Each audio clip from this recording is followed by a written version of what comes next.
नमस्कार, मैं हूं डॉक्टर विकास वर्मा। आप देख रहे हैं सुगम प्रहरी न्यूज। उत्तर प्रदेश के जिला मिर्जापुर से जुड़ रहे हैं हमारे संवाददाता धर्मराज।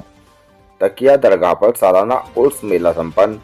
मिर्जापुर जिले के छानवे क्षेत्र के विजयपुर स्थित तकिया दरगाह पर मुसीर खुद्दाम कमेटी द्वारा सालाना उर्स मेले का आयोजन किया गया।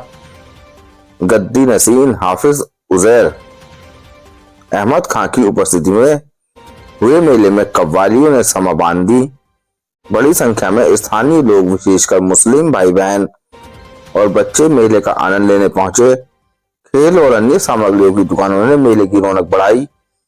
आयोजन में कमेटी अध्यक्ष मोहम्मद आजाद, सचिव मोहम्मद सैफ और अन्य सदस्यों का सहयोग सराहनीय। जिला मिर्जापुर की खबरें सबसे पहले देखने के लिए हमारे चैनल को सब्सक्राइब करें, वीडियो को लाइक करें।